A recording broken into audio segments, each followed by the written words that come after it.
Halo semua, jumpa lagi dengan saya Mem Agatha. Kali ini kita akan belajar PPKN dengan materi Dinamika Perwujudan Pancasila sebagai Dasar Negara dan Pandangan Hidup Bangsa. Untuk kompetensi dasar ada 4. 1.1 Mensyukuri perwujudan Pancasila sebagai dasar negara yang merupakan anugerah Tuhan Yang Maha Esa. 2.1 Menunjukkan sikap bangga akan tanah air sebagai perwujudan nilai-nilai Pancasila sebagai dasar negara. 3.1 Membandingkan antara peristiwa dan dinamika yang terjadi di masyarakat dengan praktek ideal Pancasila sebagai dasar negara dan pandangan hidup bangsa. 4.1 Merancang dan melakukan penelitian sederhana tentang peristiwa dan dinamika yang terjadi di masyarakat terkait penerapan Pancasila sebagai dasar negara dan pandangan hidup bangsa. Tujuan pembelajaran. Melalui kegiatan pembelajaran model cooperative learning, tipe picture and picture, diskusi, ceramah, dan tanya jawab, peserta didik mampu mendeskripsikan dan menyimpulkan serta memiliki keterampilan menyusun dan menyajikan hasil telaah tentang perkembangan penerapan Pancasila sebagai dasar negara dan pandangan hidup bangsa pada awal masa kemerdekaan, dengan rasa bangga bertanah air Indonesia dan penuh syukur terhadap Tuhan Yang Maha Esa. Kali ini kita akan membahas bagian A terlebih dahulu, yaitu penerapan Pancasila dari masa ke masa.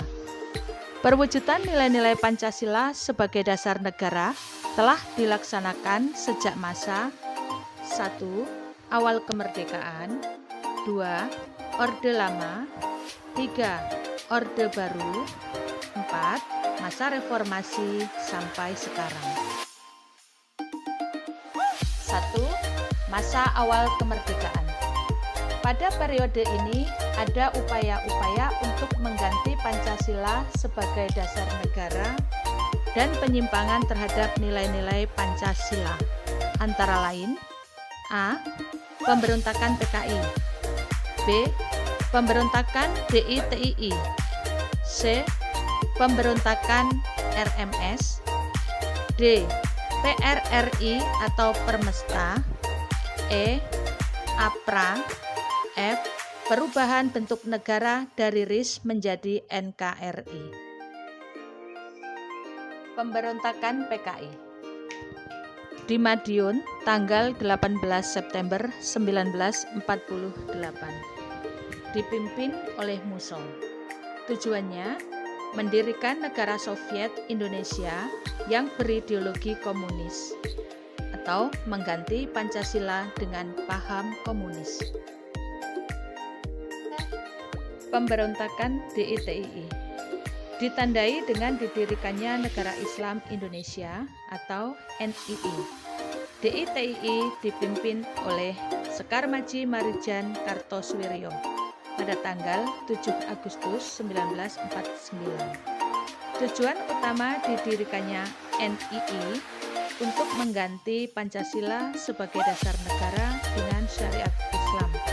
Kartosoewirjo ditangkap pada tanggal 4 Juni 1962. Pemberontakan Republik Maluku Selatan atau RMS dipimpin oleh Christian Robert Stephen Soumokil.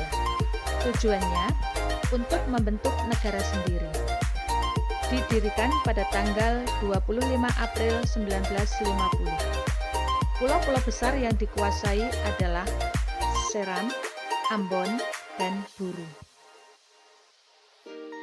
Pemerintah Revolusioner Republik Indonesia disingkat PRRI atau Perjuangan Rakyat Semesta dengan singkatan Permesta.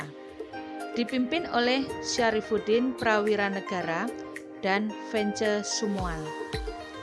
Tahun 1957 sampai 1958. Di Sumatera dan Sulawesi.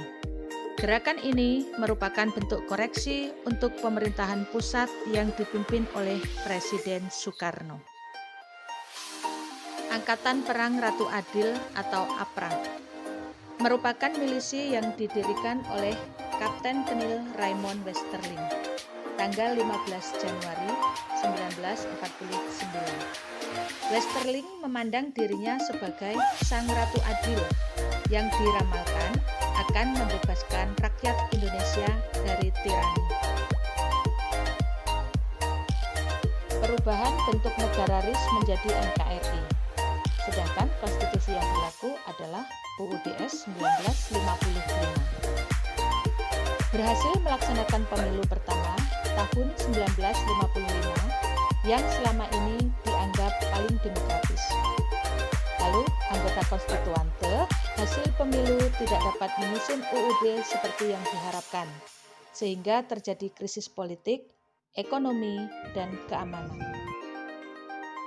Kesimpulannya, perwujudan nilai-nilai Pancasila sebagai dasar negara yang telah dilaksanakan sejak masa awal kemerdekaan masih banyak menghadapi berbagai masalah. Bahkan, ada upaya-upaya untuk mengganti Pancasila sebagai dasar negara dan terjadi penyimpangan terhadap nilai-nilai Pancasila seperti pemberontakan PKI, DITII, RMS, PRRI, dan APRA. Oke, setelah pembelajaran ini selesai, semoga kalian dapat memahami upaya-upaya untuk mengganti Pancasila sebagai dasar negara dan penyimpangan-penyimpangan terhadap nilai-nilai Pancasila pada masa awal kemerdekaan. Thank you.